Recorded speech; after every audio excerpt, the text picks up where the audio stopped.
Hey, good afternoon. Welcome. So this is Can-Do Links to Learning, the Saskatchewan and Manitoba edition. So it's our last Links to Learning of this week. So glad that you have chose to join us and you are in for a treat this afternoon. Our guests have a really great, remarkable presentation leading First Nations organizational transformation.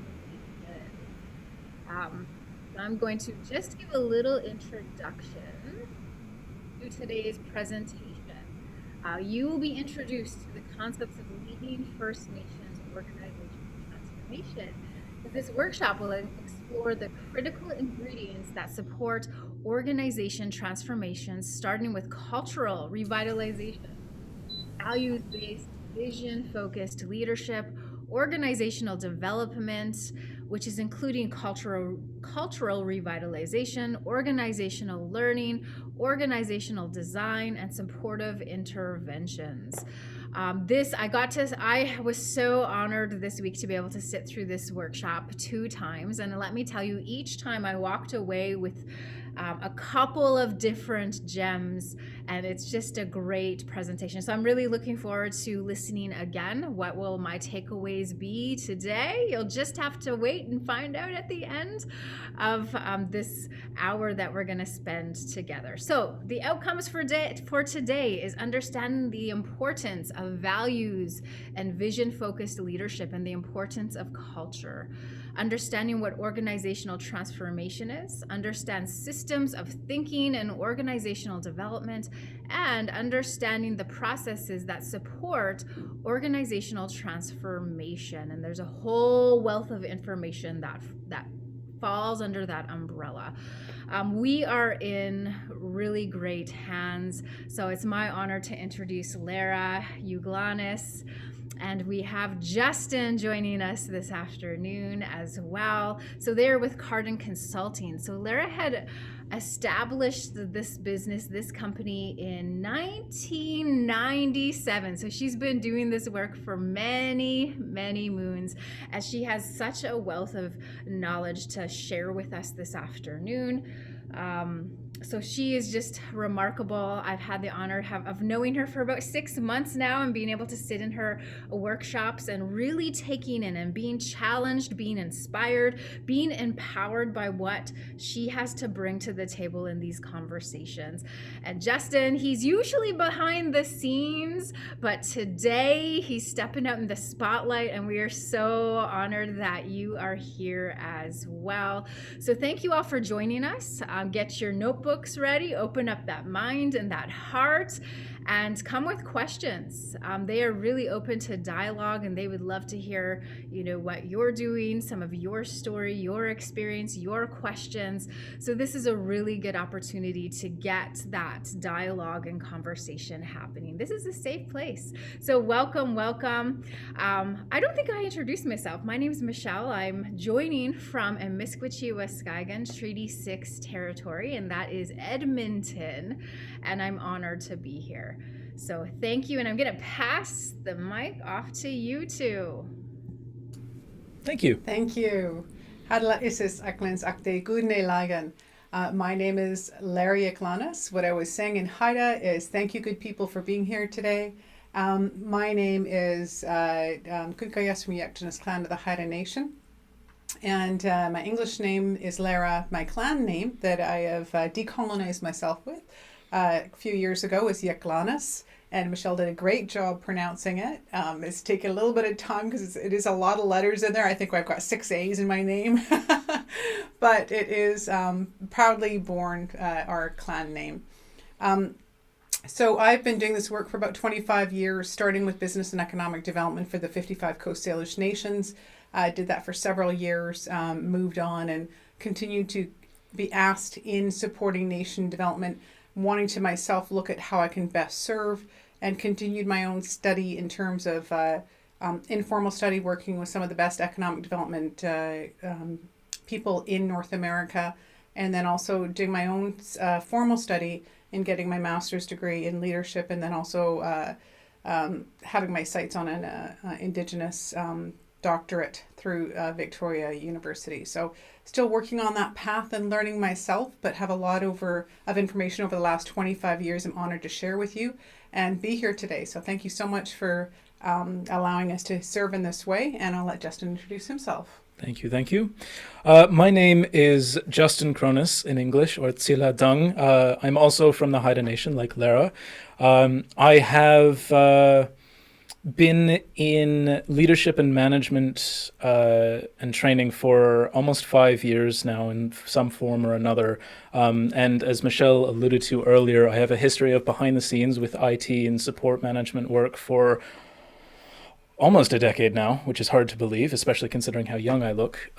But I'm very glad to be with Cardin Consulting now. I've been here for about 2 years, maybe a little over 2 years now. And I've been helping with all the projects they've been doing, everything from strategic planning to organizational development to ECDev corporations, everything under the sun that's involved with improving First Nations organizations and governments and helping them assert themselves as a dominant force in the world stage. And it's been amazing to see come to light. A part of that, the work we're doing today, is organizational transformation. It's a very big topic, and we could spend all day talking on it. But we're going to keep it down to about 45 minutes, an hour here today to try and respect your time. So if you have any questions, feel free to unmute yourself or put them in chat, as we can see that on the side here. We'll get to them as soon as we can, or if you unmute yourself, feel free to have a bit of a conversation. It's more of an organic process we have here today for engaging with you, because we're all here to learn and do it together. So it's best if you're a part of the conversation as well. And we do encourage you to be part of the conversation because we recognize you have your own knowledge and wisdom and experience that can lend and benefit others as we do as well. And we want to honor that and make sure that you can jump in and ask questions or share anything you'd like along the way.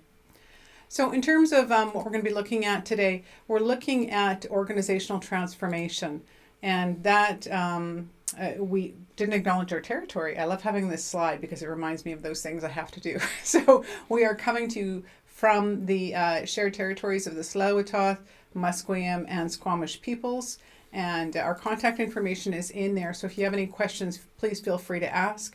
We're going to be looking at organizational transformation and what it is, planning for organizational transformation, what organizational development and how that nests together with the idea of organizational transformation to be able to realize that kind of change you want to see in the nature of your development corporation or your nation or your society, whatever organization you are part of influencing and leading. And then implementing transformation and considering some of those things that need to be thought about as you go along the way. So it's just a quick snapshot, but hopefully some good information. You will be getting a copy of the PowerPoint after if you haven't gotten it already. This recording will also go onto the Can Do website so you can watch it over again. Think about some of those things that we share. So it's just the initial conversation.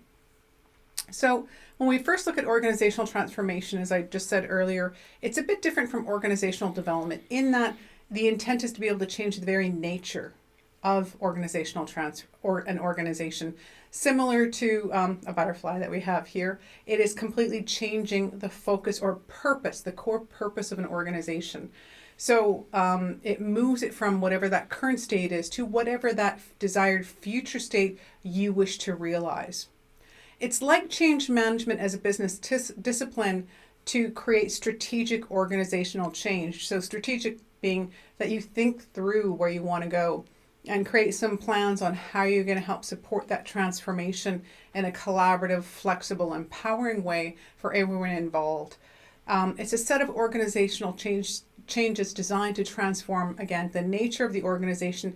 And in this example, we talk about from administering ISK programs to nation rebuilding. So going from a ISK funder-focused approach to a citizen member-focused approach. So it's really designed to be able to make sure that whatever you're doing, you are very clear on the processes, including what does your system, your organizational structure look like right now?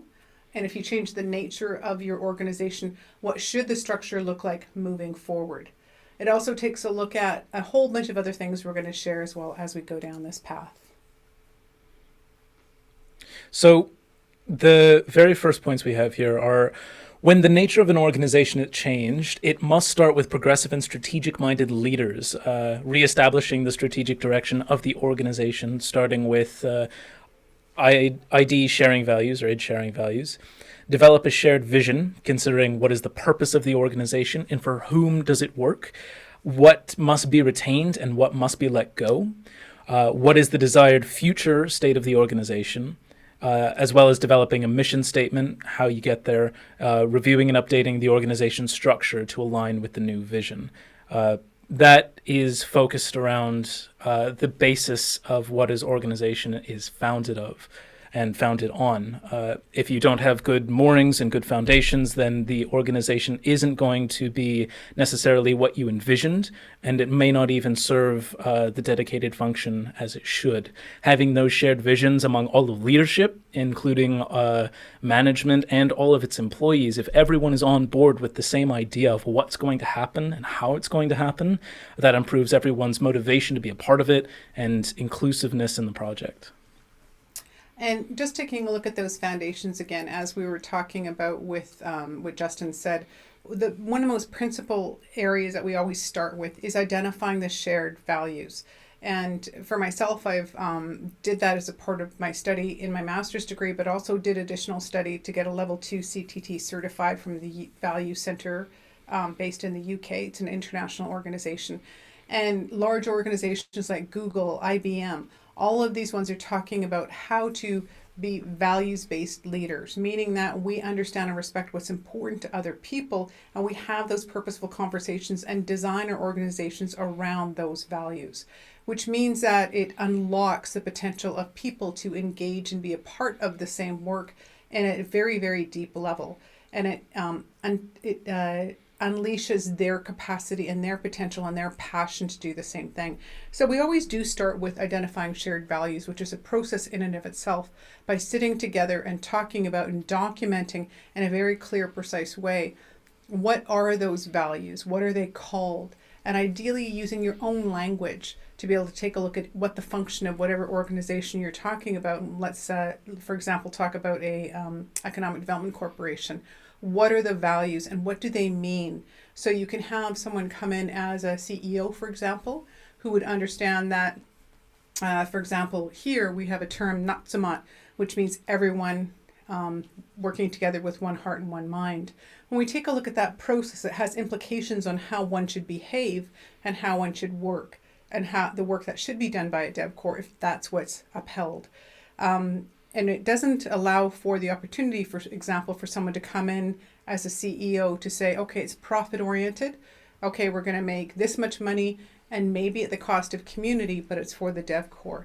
When we take a look at the whole understanding of some of these values that we hold as First Nations, it also means that we're looking for cross-cutting, collectivist values-based interests that realize benefit for all of our community members. It also means that we have to recognize that as we look at values, that our value sets are different from those of the Western world. Our values are collectivist based, means that when we're looking at those priorities, our priority is what's best for our people. And we think of it as a set of people, a group of people with interrelations and interdependencies. Whereas the Western world approach is a little more, and this is not to paint a brush with for everybody, but it is generally through Gert Holsted's international research over the last 50 years identified that the Western world is more individualistic, meaning what's in it for me or my immediate family. So the implications of those types of behaviors, as you can imagine, are far-reaching. So it's really important to base that foundation in the most emerging research about values-based leadership to rest it on the values of your nation and what that means for that organization specifically. And then, of course, again, this is just the start, but it means including developing a shared vision, a shared mission statement, including how you get there and focused around those areas, as well as a whole suite of other things. But we're not going to go into those specifically right now because we're really focusing on organizational transformation as a topic area. So when we take a look at transformation planning, it should be vision-centered. We likened it to a canoe.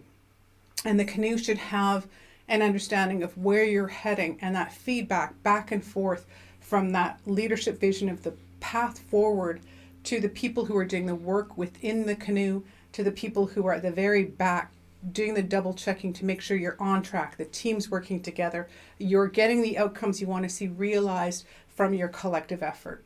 But it has to be vision centered. We're heading there. This is the direction we're going, and we're clear on what we're doing. So it really has to be maintained by leaders to enact a leadership, vision centered focus and conversations all the time. And it means also when you're looking at transformation planning and you're again recreating the purpose of an organization, who should the leaders be to lead this transformation? What should their responsibilities be? So looking at it from mind mapping and looking at the structures we said earlier, all the way to including what kinds of competencies and skills do we want to see. So for example, a board matrices that we normally recommend for a DevCore would include having financial capacity, legal business capacity, business experience in those priority areas that your DevCore is working on. So for example, forestry or fishing or whatever your focus is, or tourism. And for the nation, it might mean election code update. So whatever the tool is that you're using to be able to identify and refine who those leaders are.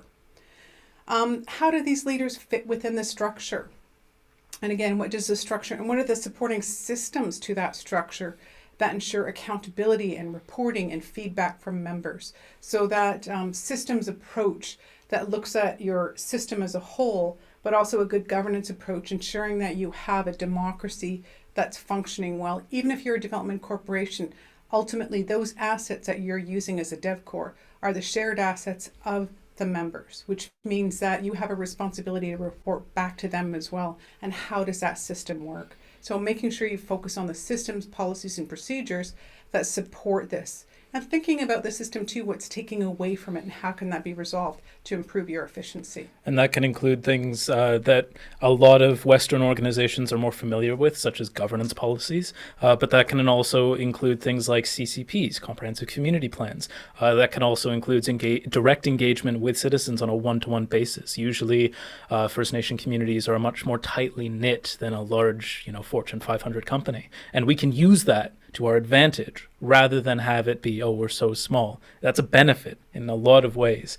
And that also means keeping those up to date, because governance policies, strategic plans, all those things need to be updated to make sure that all of the values and things that are in there reflect the objectives and goals of the community.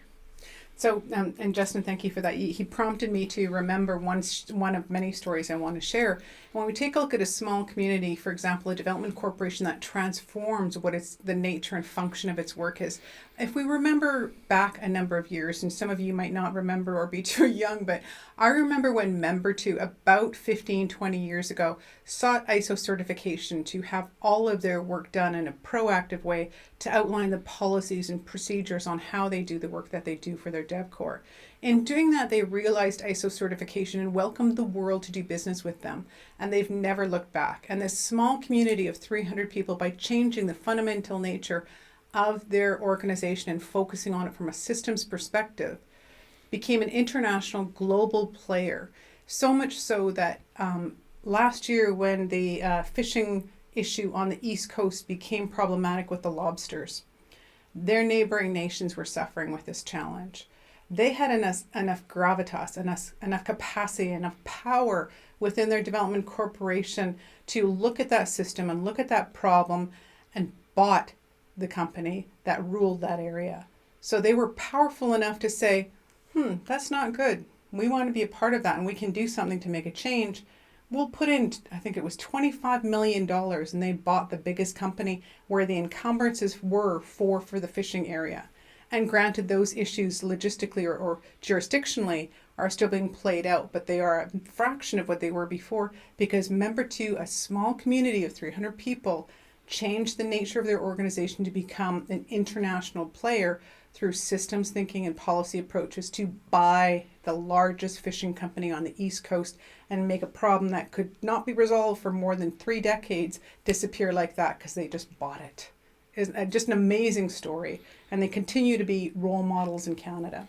And that is to transform themselves not only from the owners of a natural resource or a community strength, but the distributors and the power holders, the stakeholders in that entire system, so that they can use it to their advantage. So organizational transformation planning also includes having research and creating that research to develop high-level strategic goals and objectives that can support the realization of the shared vision that you create. And again, when I say shared vision, it should include leaders, it should include the voice of membership as well. So a good community economic development strategy should be based on the input of members, which does many things. What it does is it creates awareness, it builds capacity, it builds support, it builds and supports self-determination and self-sufficiency one small business at a time. It also diversifies and creates and deepens the capacity of your economic development community so that you can weather hard times more. You've got more self-sufficiency, more resiliency built into the system because of the variation of sectoral investments that happen. So really, really important to make sure that members are a part of that work. So in doing that, you want to think at what policies and planning and research you need to underpin that kind of effort with to make sure that that organizational transformation supports the long-term interests that you have articulated. And there are a few methods that you go by actually achieving that. A big tool of that is what tactics and plans and methodologies you're going to use between management, the support team you have behind you, the very high-level leadership that's going to be taking over the strategic direction of the organization. The habits and ways that those groups interact can form a huge part of an organization's capacity as well as its preceding direction. I saw it for many years in organizing and training management throughout Canada. There is unfortunately a lot of different ways that people approach it. And there is no one way that is absolutely perfect. But what we do know is that as a people, we were here for thousands of years before anyone came in and decided that a necktie was the absolute symbol of management. So there's a lot of things we can learn from that. Everything from the way our community interacted to how the resources were distributed to how those people collecting the resources were organized and deployed throughout our community. There are big ways of managing our communities and our people that we can learn from. So documenting ancestral knowledge, to talking to our elders, to learn how best we can interact with our management and our employees to make sure that everyone is feeling valued, everyone feels like they're participating, and that they can contribute to these shared values that you set out right at the beginning. And hopefully that ends up with an organization that is all headed towards one direction and you don't have as many hurdles to overcome. So when we take a look at that, as you start to see in the diagram below and in the discussion today, what we're doing is talking about some of those large high-level things that need to be thought about, and then they need to be pinned down in a strategic plan framework, which means that the community and the leaders determine the values, the vision, and the mission statement, and those overarching goals and objectives. But then the development of the tactics and activities to realize your organizational transformation has to be done collaboratively with your managers and staff to make sure that they are part of the solution, they own the solution, and they're the ones responsible for delivering it. And that means that they're going to be more actively engaged in making sure it happens, and you're going to see greater progress as a result. And it also means at the end of the day that when you create those things, including the defining of outcomes and your performance measures, your reporting, your frequency, your deadline dates, all of those things that are at the stern of the canoe that allow you to know that that kind of communication of not only where you're going at the front and are you getting there, but also those things that you can use at the stern to be able to reevaluate and reassess. Are we there yet? What are our measures of success? What have we agreed upon? What adaptations do we need to have to respond to those internal and external conditions as we encounter changes? Because transformation is dynamic. Change is dynamic. It's not static. So we will set out a path forward, but then the wind and the tide will change and we have to adapt along the way. So as long as there's that flexibility as a learning organization, you can start to go down that path more meaningfully. No better emphasized now when everyone's strategic plans and organizational direction has suddenly been challenged by a once-in-a-lifetime unfortunate pandemic. Where all of our organizations are changing. We're all working from home much more, and the entire system of work in the Western and the entire world is changed dramatically. So we have to learn to adapt to that. Now, as a part of that, the capacity and alignment and the strategy structures and management process, people, rewards, and metrics are all a part of what is covered right here. And I'm not going to read that as a direct quote. I trust all of you to be able to do that with us.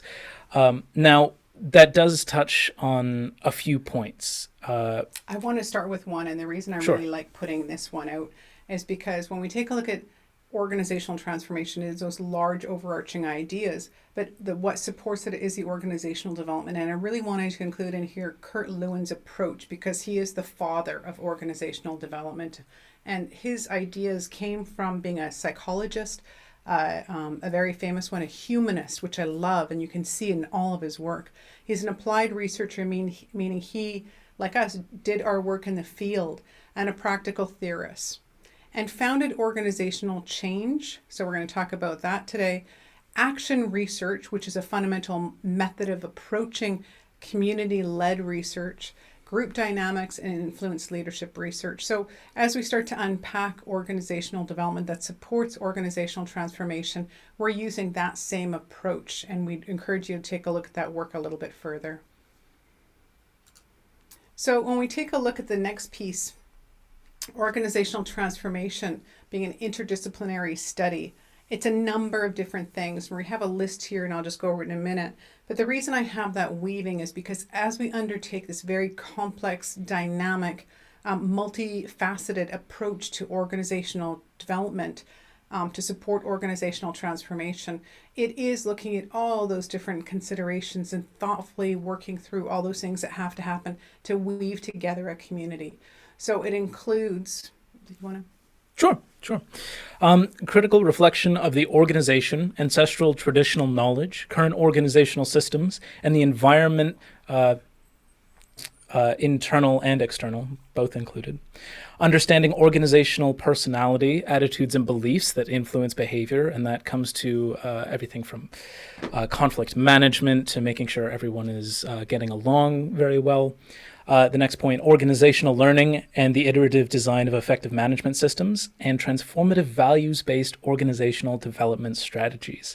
That sounds very big, but it's all just a very cohesive way of talking to the points we've covered so far, that the values that an organization has is directly responsible for how an organization forms and changes throughout staff turnover or time, just as organizations will. Do you want to go through one by one on those?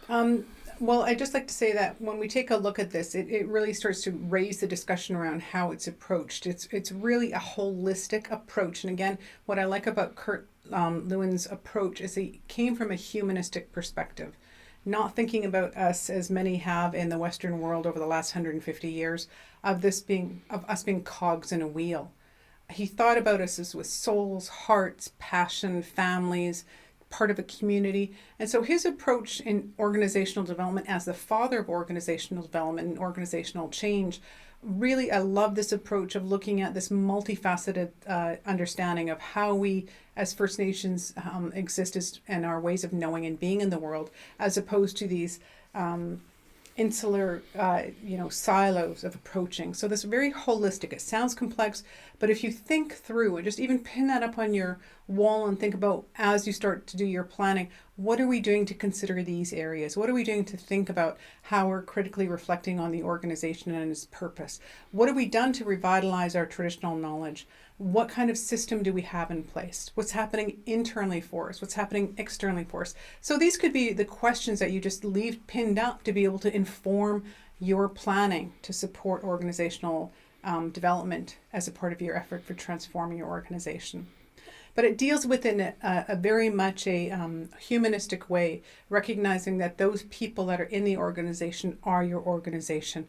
They have interdependencies and interrelationships and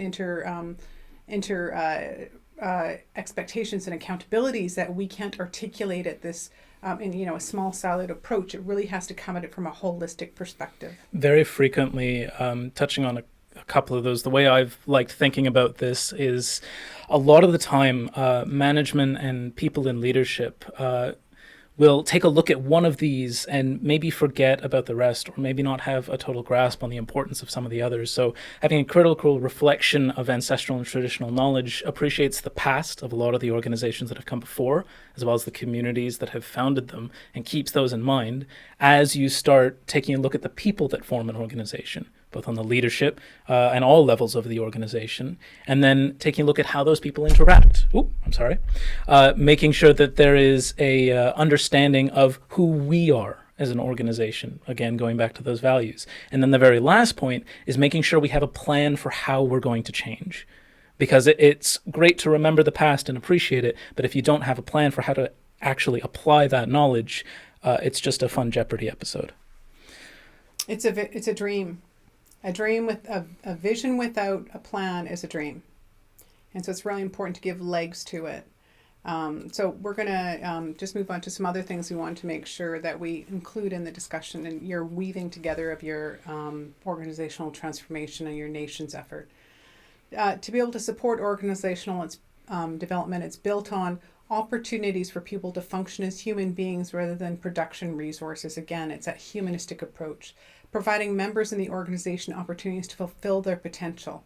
So looking at those strengths, looking at the potential of people, looking at the goodness of people, and trying to figure out what could this be. Dream big. And I know after colonization for so long, a lot of our people are really have a hard time dreaming big. But if you give them the opportunity, they are so skilled at envisioning and dreaming big if they're allowed and supported to be.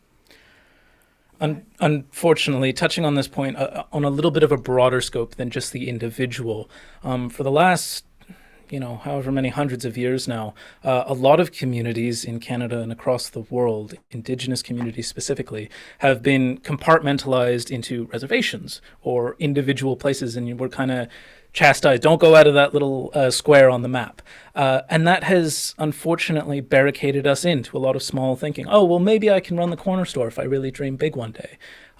But success is just preparedness meeting opportunity. And if you provide a lot of opportunities for them to succeed and break out of a lot of those constructs that maybe are in their thinking a little too small, there's no reason why, just as First Nations in Canada have, many of them become players on an international stage, becoming advocates of their own values and belief systems or resources, and making sure that they are known and that their values continue to lead them even throughout all of that success. Going on to the next point, increase the effectiveness of the organization to realize its goals, creating exciting and challenging work. And that is often done through strategic planning, making sure that everyone is always on board with what they're doing, and making sure that there's never work being doubled up, and there's a very clear path for how management and individuals within an organization work, and making it something that is relevant to what their skill set is suited towards and what their interests already are. That way they're passionate about their work, they're ready to go, they're coming in to work excited rather than just showing up for a paycheck and kind of grumpy on a Monday. Because we've all been there, and we know that that's not good for us as individuals. So we want to create an environment where it's good for everyone coming in to be on the same page and be passionate to be there. And the method, if you want to look up how to create that type of atmosphere too, is learning organizations are always our recommendation. It also includes positively influencing the work of members and the organization and the environment. And it's treating each person as a person with a complex set of needs that are important to their work and their lives. So again, looking at it from that humanistic perspective, really, really what we wanted to share with you today. So reading over a few of these points, organizational development strives to encourage every individual to participate in the process of planning and thus making them feel responsible for the implementation of the plan. So one way of thinking about that is that if there is a plan or a structure, a project, a policy that involves anyone within an organization, they in some way should be involved in that process. So if it's a policy regarding vacation days, maybe have a representative of your employees or your employees directly be a part of that. Or if you're going to plan a project, start figuring out whose strengths lie where and how they can be involved. The next, engage employees to participate in development and realization of the vision of the organization. We have touched on that. We'll continue to touch on that. Encourage employees to become problem solvers. That's a huge one because we are not just people-shaped calculators. We are thinking, feeling individuals, and we can bring perspectives to a problem or issue that may go past everyone else. Sharing your opinions, your beliefs, your understanding of a situation almost always benefits the group in one way or another. Strengthen interpersonal trust, cooperation, and communication for the successful achievement of organizational goals.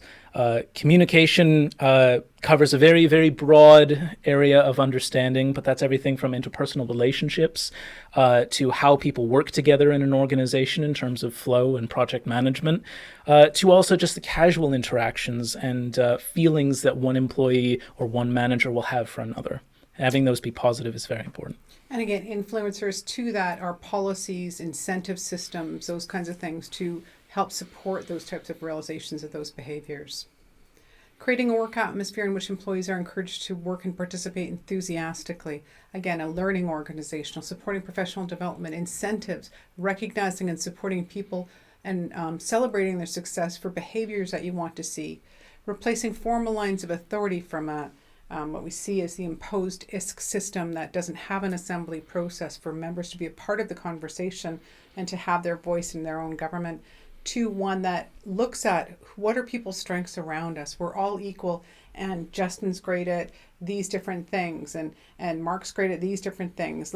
You guys lean in and take charge of those things, not really modeling a system that's not ours of hierarchical governments that are control and command structures.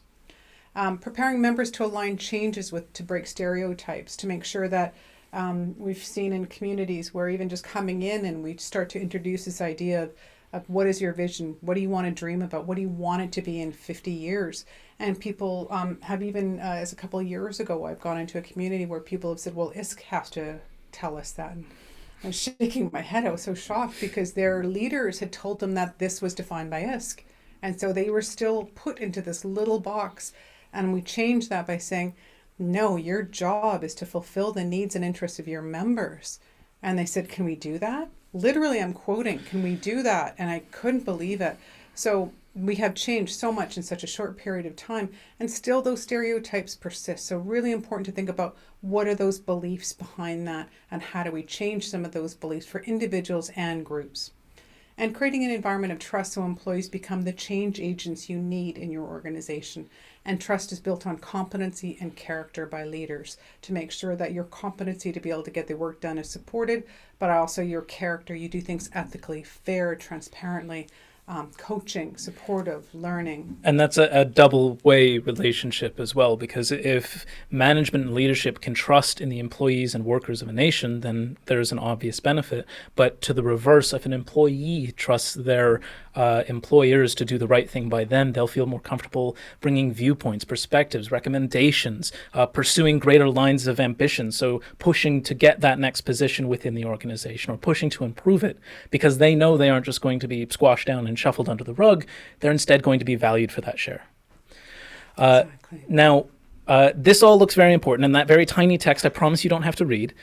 Implementing organizational transformation. How do you do all this? Because it's all very easy to say in an hour-long presentation. It's harder to do in the real world over the course of years.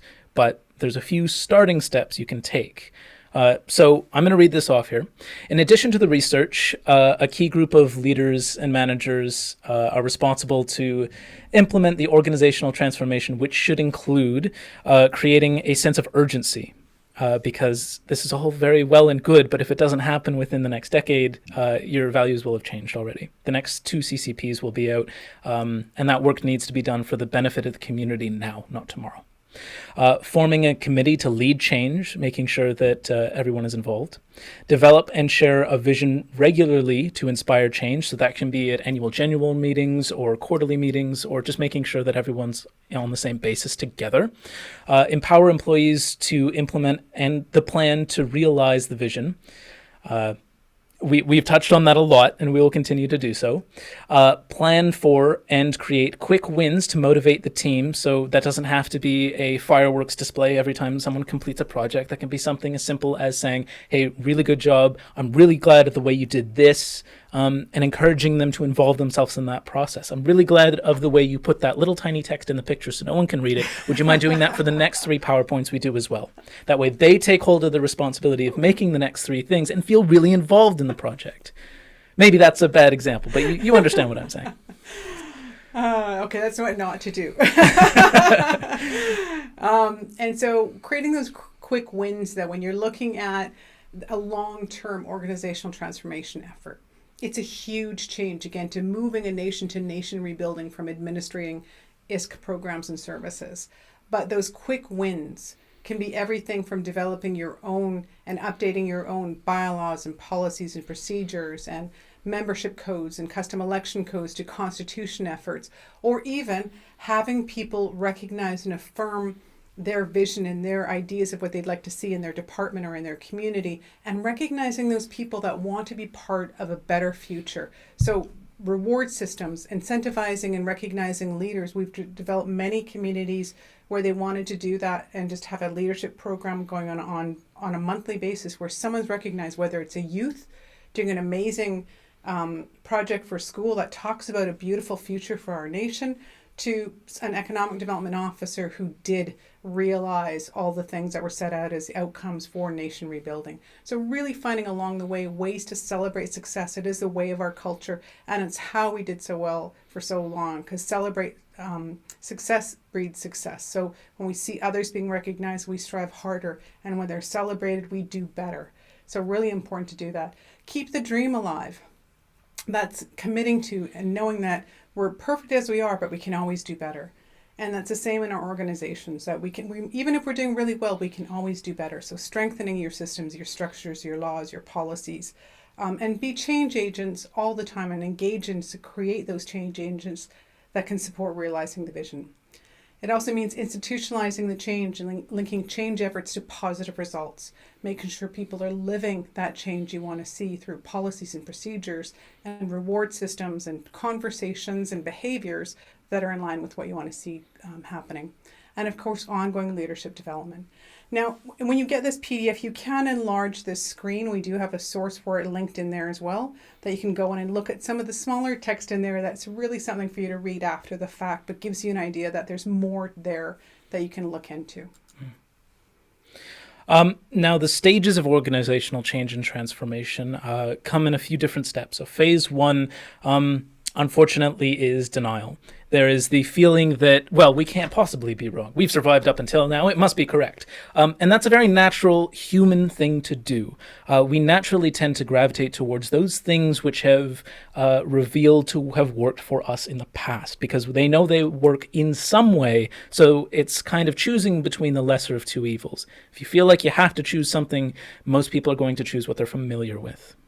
And that isn't always a good thing, and it isn't always a bad thing, but especially when we're talking about First Nations organizations and governments and economic development corporations and all those things which we know can improve in big leaps and bounds over the next coming years and have over the last couple decades. We know that change is a good thing, and denial of that is not a good thing, because we need to recognize where we can improve, and the first step of that is figuring out where our opportunities for improvement are. Phase 2 being resistance. So once those changes start and they start getting the ball rolling, maybe your governance policies are being updated. Maybe there's a new strategic plan for your organization. There's often the feeling of, well, I don't think that's a good idea. I'm not familiar with this, and I don't trust it. And again, that's very normal. And it doesn't necessarily have to be something that is a blame of one individual person. It's a very normal thing to do when your way of doing something or my way of doing something has been questioned. I'm going to feel defensive. And in men, that often comes in the form of anger or aggression or lashing out in oftentimes unrelated directions. But that's something that you can overcome. And there's ways of communicating that I understand where you're coming from, and let's keep those lessons in mind. But consider this from this perspective. Or why don't you try it? Or why don't we have a way of doing things together that brings us forward? So I just want to add to what Justin was saying. So what he was tapping into right there is that resistance is a reaction. It's a fear-based reaction. And we know in conflict resolution and human psychology that these stages are how people deal with change, but also psychologically, when people move into that fear stage, that in our society we've been conditioned to mask our fear. For men, it's most common with anger. For women, it's most common with hurt and sadness and depression. So recognize that. It's also important to recognize and develop in advance issue resolution policies, familiarizing people with their rights and responsibilities, and finding ways to not only create systems and policies and procedures, but also practices of engaging your staff on a regular basis to see how they're doing. It might mean weekly meetings, but to understand what's going on for them, because they are going to be moving to that fear space. So similar to the pandemic, you have to realize the human factor to this is that people get scared when change happens. And if you don't do something to recognize and listen to your staff, you will get resistance, and that'll become embedded dysfunction. So it's really important to deal with fear when it arises. It's actually, fear and conflict are things that we're taught are not good, but they're actually really good for us. They're scary, particularly with our colonial background, in terms of the impacts from colonization, but also they are, from our traditional knowledge, from our practices and what we know today in emerging research, is that there are ways for us to deepen and enrich our relationships if we can hang in there and work through those types of fear and issues when people aren't in agreement. Working through them creates better relationships. So really important to work through that so it doesn't stay there long. And then exploration, there'll be confusion. I think I got it right. And then now they're starting to lean in a bit, and you see people kind of unfocused and they're dealing with a million things. And the best way to channel that energy is and help them get focused is to really focus on the vision, focus on the next right thing to do, and let people realize that yes, it's overwhelming, but we're all here in it together. Be compassionate with yourself and compassionate with others, and let's just put our best foot forward. What's the next right step every single day? What's the next right step? And you'll get there. Yeah. That phase is called exploration for a reason, because the phase before it, resistance, can often become inflamed, and people become more resistant when they don't understand or they feel like they're not heard. So if you're in that phase of, okay, we've overcome a little bit of resistance, let's explore the possibilities, there has to be a very, very clear understanding that this phase is not success. This means it's okay not to understand. It's okay to ask a dumb question. It's okay to maybe make a mistake and have everyone else know that mistake can seem scary, but it means that everyone learns just like you do. And that's why learning organization is what we always recommend, because in a learning organization, you have that fear, and in creating that safety to make mistakes, people know they can continue on and just keep putting their best foot forward. And it's okay to make mistakes. But most importantly, what did you learn from it, as Justin was saying? And in the final phase, it's commitment. People now start to feel safe and supported, and they get committed to this whole idea, and people start to focus and work more effectively together. And make sure that you continue to support this. It's an ongoing cycle of change. Again, we are masters at transformation. Most of our stories all speak to transformation. We are really good at that type of resiliency and transformation, which is why we succeeded on our lands for 15 and 20,000 years, and we continue to today. So now that we've gotten through some of those awareness of rough waters that could potentially be ahead, we want to make sure that in your effort with a bit of this information, you're able to have that continuous improvement approach to support that change effort to be implemented and opportunities to start to continue to learn. You see those new things come up. Again, you can chart the path and you can say, we're going to head that direction, but then the wind and the tide takes you slightly off course. What did we learn? We learned this. Okay, good. We'll get back on course. And so look for those learnings along the way. They're there for a reason, to teach you, to help refine those types of practices. And with that humility to be able to listen to those things and to learn from them, you'll be a better leader. So supporting your ongoing individual and organizational learning. With that comes coaching and supporting people's development and continuous improvement. How can we better? You're perfect the way you are, and we can all do better. Finally, as discussed throughout this whole workshop, we want to make sure that there are reporting requirements that we talked about earlier, which is your key performance measures, to make sure that whatever progress you want to see realized, you have pointers or markers along the way, your measures of success or performance measures or your performance indicators or your key performance indicators. Many different words it goes by. It's really just talking about how do we know when we've gotten there. And as black and white as you can, numbers, dollars, percentages to be able to say we got there is the strategic conversation you can have to realize progress more effectively. and making sure that they are realized in the same effort to get to your vision, and change those performance measures as you see that it might be keeping you off course or not as effective as it could be. And regularly share and report your success, because success breeds success, and it's a part of our culture. And that touches on some of the points we made earlier, and I'm sure you're taking all this in with us. Now, those things that you're sharing as success and measures of success have to be relevant and easy to understand. Those things can be celebrations of improvement. They can be opportunities. They can be ways of sharing what you're going to do, because saying, hey, council has had 96 meetings this year sounds fantastic, until you wonder, well, what does that mean? I don't understand. So having a pre-set out and determined with the community or with your employees or with your organization things that you are going to provide for, and how progress towards that has been enabled in a very easy to understand way. Usually visuals are very helpful instead of just a number. So something like a pie chart or a spreadsheet or something very colorful. Or a daycare. Or a daycare. Daycares are very colorful. So no, taking a look at what those intended outcomes, I'm sorry, this is a different computer than I have at my desk, so I keep going the opposite direction from this one. But what we want to do is just be able to impress upon you that continuous improvement is really important. We've only got a few minutes left, and what we want to do is speak with you now to be able to answer questions, understand those things that you want to understand better, but also understand, how is this workshop for you? What could we do better? How would we be able to support this information for you to be able to have that embedded moving forward?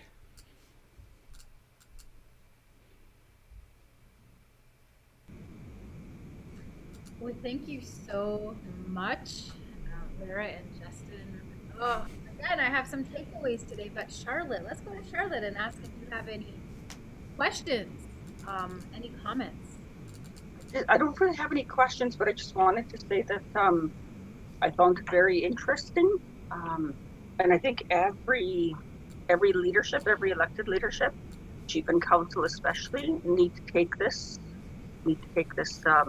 workshop and really embrace that, because that's where change is going to happen. And even to the communities at large, because that's where the membership, or that's where the leadership comes from. It comes from the communities. And so the communities, our communities, need to know what that is, like what's the transformation, how our organizations developed, and we need to get rid of the lateral violence that so many of our communities are wrapped up in. So I'm pretty happy with this presentation and learned a lot from it. I'm a fellow student at the University of Victoria. I'm doing my PhD in Indigenous language revitalization. We're doing our work remotely. That's so cool. Yeah. Excellent. Thank you. Thank you. Congratulations. That's brilliant. Thank you, Charlotte. I can't agree more. I think that there's a lot to be learned from all of our sides to see what challenges leadership faces.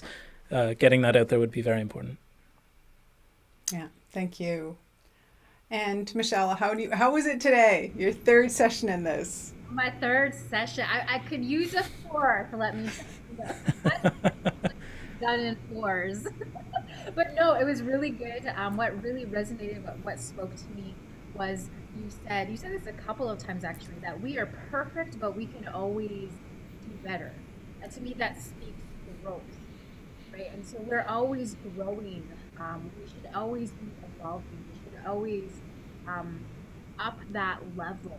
So I really appreciate how you said that and how you spoke that we are the change that we can make, and that just resonates with me. And with that, that's professional development. So I appreciate you so much, because you are seed planters, that you are stirring the pot, that you are reminding us of some of these teachings that we've heard for years and years, and you're bringing them within the context of our organization and that economic development piece. So it's really good knowledge that you passed on. I am so inspired. So I write notes, and so what I'm gonna do probably later on is just go reread the three days that I got to listen to you and just sit with the knowledge. That's something for what you brought today. And I agree, Charlotte, like our leadership needs to take these workshops and these presentations, if anything, for a refresher, for a reminder that this is all about the community. And that's what you bring to the table every single time. You bring it back to the people and to hear that voice. So thank you so much. I just wanted to also mention that we've made history. Our nation made history last year. We've elected our first ever female chief. So it's only been 131 Fantastic. years, but it's been really, really an excellent opportunity. And Joyce was actually out in BC. She worked in BC for quite a long time. She's a teacher and educator by profession. And so we also have 3 female counselors on our leadership. So we have the 50% are female leadership. And so it's just, it's really good to see. And then one of the other things I just wanted to say that you reminded me of was the 7 habits to highly effective people, because that's, Stephen Covey's, one of the habits is to be proactive, and then, to think about the end in mind and think, what is the possible, and, to not think about all the impossible, because it's the impossible things that weigh us down and don't allow us to dream. So Absolutely. I have that book right there on my desk.